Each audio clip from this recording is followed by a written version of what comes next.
about is the teaching of Shiva and Shakti.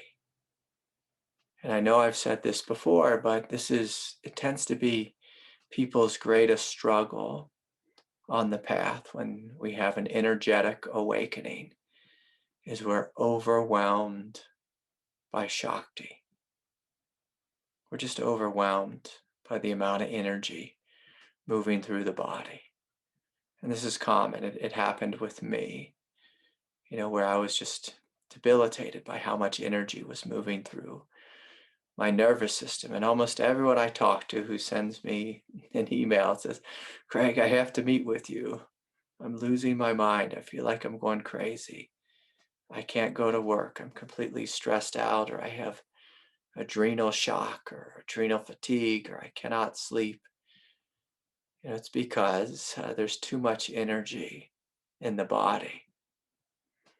And the ego has a definition of what our body is.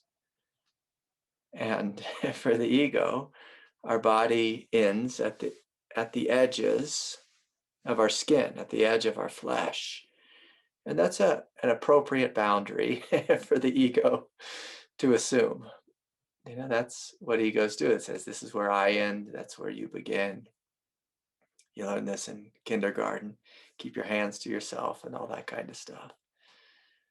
But the thing that happens is we'll create a great deal of suffering if we continue with this model that who and what I am ends at the edge of my body. So when you have a lot of energy flowing through your nervous system, whether it's Kundalini or just the energies of awakening, and if you feel that you are a limited being, you should suffer. You should suffer. And so let me clarify that. So if you have a massive amount of energy that's flowing through you, let's call this an unlimited amount of energy flowing through your nervous system, and you believe that you are the body and only the body, that you are your mind and only your mind, that you are your emotional nature and only this. If you believe that you are only a human and not a divine being, you should suffer. You should suffer. And the reason you should suffer is because what God is inviting for you, through flooding this little nervous system with so much grace, is for you to expand your definition of what you know yourself to be. And by expanding your definition, I mean to expand your direct experience. And this is where the path of Kundalini awakening has the potential and the power to shift us into non-dual spiritual awakening. So if we don't get this one point, this very simple and basic teaching, if we don't get this, and our Kundalini is awake, we'll always feel overwhelmed. We'll feel like, I can't contain it. This is too much. And the fact that you are saying this is too much is the truth. It's too much for your human egoic nervous system. And what God is attempting to do with many of us is for you to get to squirm and to stretch and to force you to step into something greater. Something greater. God is, sometimes God just pushes us to the edge. Some people call this ego death. We're pushed to the edge where we're completely overwhelmed. And we just realize this ego cannot control my life. Can't control my boss. I can't control my kids. I can't control my own temper or these feelings of anxiety within me. I cannot control. And when you fall on your knees and you surrender, there's a shift in consciousness that happens where you realize, oh, I'm not just this limited body and this limited mind, this limited emotional nature that's trying to control and trying to fix and trying to sort. There's something bigger that's here. There's something bigger that's here. And in the realm of yoga, we call this Shiva. So Kundalini is the Shakti. It's the Shakti. It's the energy. It's the power. It's the force. It's all these things that are making you uncomfortable or overwhelming you with bliss and light and love. But the force of Shiva, or the experience of Shiva, is the space in which everything arises. And until you realize this, you'll probably have a really hard time with the Kundalini. You'll probably have a really, really hard time. And so, when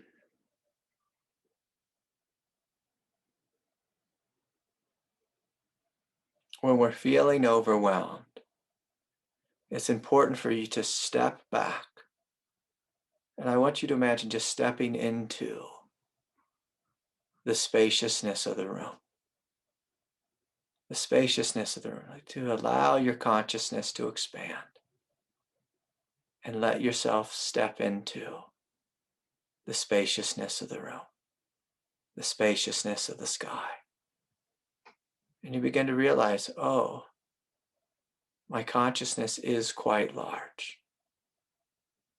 And from this larger place, I can witness all this energy flowing within me. And when you step into this larger space, you notice that this space is compassionate.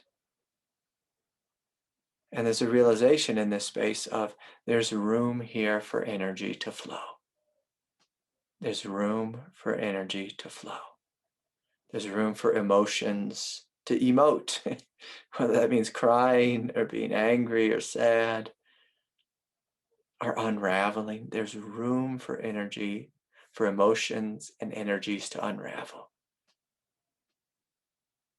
And so I can remember many times laying in bed, just completely overwhelmed, the nervous system just rocked and wrecked with energy, and me feeling quite small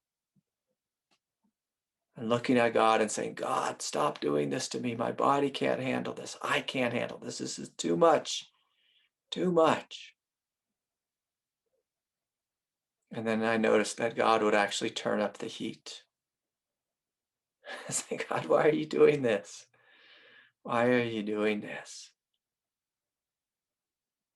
And then eventually I heard the voice of one of my teachers, which said, Craig, notice the space in which life is arising. Notice the space in which energy is arising. Notice the space in which the character of Craig is arising. And so I stepped back and I let myself expand out of the bed and include the one in the bed.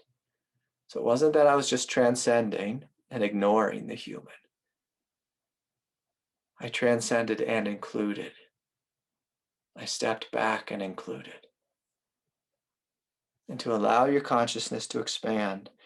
And from one perspective, sometimes it's helpful. The thing I used to do is I used to imagine that my consciousness was on the ceiling and it was looking down at Craig in the bed. And very quickly I realized, oh, my consciousness is the whole space of this room. The whole space of this room. And I began to realize that this spacious aspect of consciousness was not cold, it wasn't dead, it wasn't aloof. But it was quite peaceful, quite compassionate, quite loving. And so I'm going to invite us all to do this right now, if we just close our eyes for a moment. And the first thing I'm going to invite you to notice is the energy in your body. So perhaps the energy of Kundalini, the energy of radiance, the energy of emotion,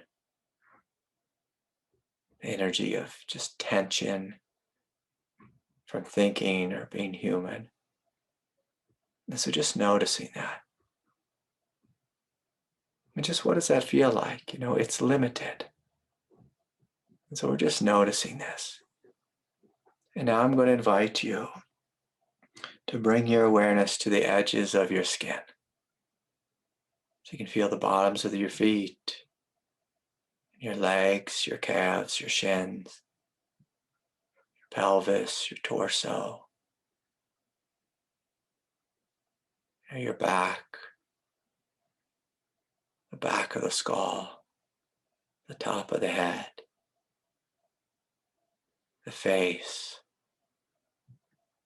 the palms of the hand. And now gently I'm going to invite you just to imagine that awareness expands. Say a foot beyond the edges of the body. And as soon as you do this, as soon as you begin to expand, you might notice that the energy within you starts flowing a little bit more fully. Because it notices that there's a room here. And the normal tendency is for the ego just to focus on the energies that are moving. But I'm going to invite you all to allow your consciousness to expand 2 feet or 3 feet. So to be out 1 meter. And then 2 meters. And then taking a deep breath and inviting awareness and consciousness to expand to 3 meters. 4 meters.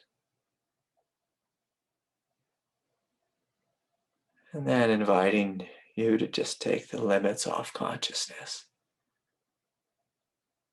Allow consciousness to fill the space of the room that you're in. To mix with the sky above. And just to breathe into this, to feel this. And just to notice what it's like to be big. What it's like to be spacious. And it may feel a little bit ungrounding. It may feel a little bit like you're floating. But can you get comfortable with this? Just breathing in and out. And noticing this space that you are, this vast consciousness that you are. It has a room for everything. It can love and embrace and include difficult feelings, painful feelings, messy situations with friends and family or life circumstances. Intense, Kundalini.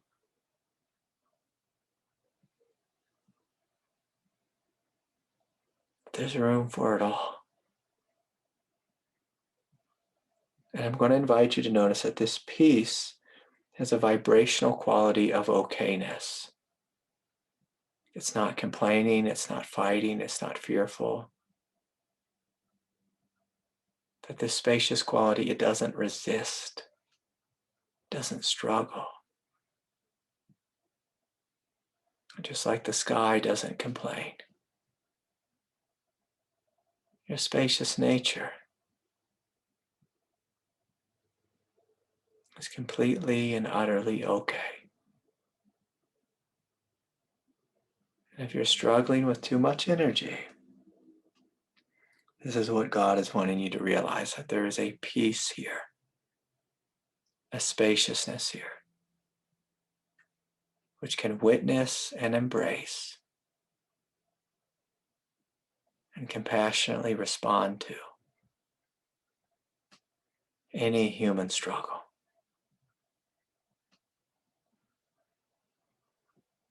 So again, if you feel into the spaciousness, there's a feeling of completeness to it, of wholeness, quiet sense of strength and power.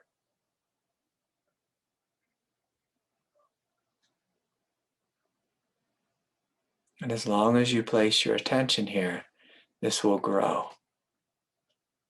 This will grow. But if you simply have your attention on the voice of how you're feeling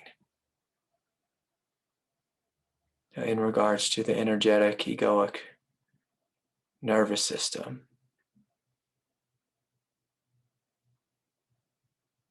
if you only listen to the small voice within you of the nervous system, you'll struggle.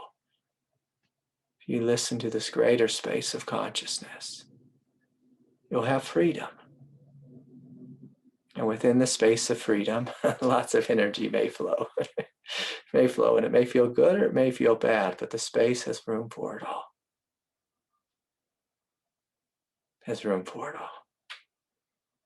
all. Okay. Beautiful. Beautiful. And so I encourage you just to continue to play with this and just to notice, in your own practice, in your own life, just to notice the tendency of ego is to pay attention to that which hurts, that which is intense, that which is loud, that which is difficult. And again, that's normal. That's what a healthy ego does, is it pays attention to difficulties. But for one reason or another, God has come into your life and has begun to awaken. And God is inviting you to have a greater nervous system, a greater sense of self that's not led by the voice of the ego. God's inviting you to have a greater operating system where you're led by spaciousness and peace and inclusivity, where you feel big. And in the bigness, there's room. There's room for bliss and love and light and peace. But there's also room for these energies to unravel and to integrate and to take their time to do what they need to do to heal and to release and to come forward and give birth. So anyways, a couple questions popped up in the chat, so we'll kind of transition here. Is the witness in the heart? That's a good question. Yeah. So I want you to imagine this witness that I'm speaking about in this week's teaching is a spacious witness that is beyond the body. That is beyond the body. But is the witness in the heart? Yes, that's the true home of the witness, is in the heart. And the reason it's in the heart is because the witness, if it's the true witness, it has a sense of compassion to it, a sense of love to it, a sense of love, a sense of inclusivity, a sense that it's okay to feel, it's okay to be with this. It's okay to be with this. It's okay to be with this.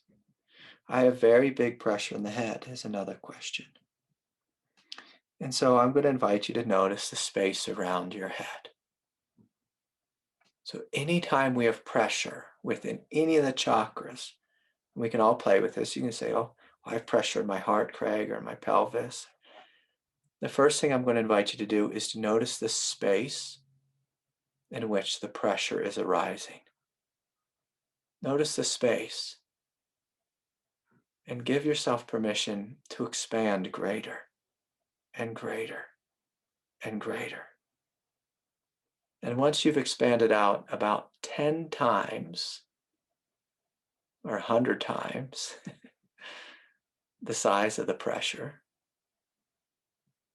I'm going to invite you just to imagine that pressure bursting and exploding into the spaciousness, unraveling. And for some of us, we have a strong superego. And we may not know this, but oftentimes pressure is associated with an attempt to control. So say God's coming into you, and there's a massive amount of light. If you try to control the light, whether it's consciously or unconsciously, you will feel pressure. You'll feel pressure. And you should feel pressure because pressure is telling you that you are stuck in limitation. And so the quickest way to help you relax the pressure is to relax the body. When you relax the body, the one who's creating that controlling type of thing where you're trying to control it or try to micromanage it or try to get rid of it, that one needs to learn how to relax. And so I don't care what you do to relax, whether it's yoga, whether it's yin yoga, whether it's, doing supportive postures, whether it's getting in a bubble bath, whether it's going for a run, or whether it's having a good cry and just laying in bed, whether it's holding a hand on your heart and a hand on your belly. We need to relax the one who's creating the container of the body or the limitation of the body. And we need to soften that perspective and realize there's no container here, that your consciousness is infinite and vast. Infinite and vast. And because you're infinite and vast, there's room for energies to unravel and flow. And flow. Okay. All right. So, the other thing I will tell you just very quickly is if you're feeling like crazy or a lot of pent-up energy or just like you're going to lose your mind, if you feel like God is doing something to you or you're the victim of the Kundalini, again, spread out. Spread out. If you don't spread out, it's going to feel like you against God, you against Kundalini, you against life. But if your consciousness begins to expand, you realize, oh, there's tremendous room and space for Kundalini to flow. God is not attacking me, but rather God is giving birth in me, as me, in me, as me.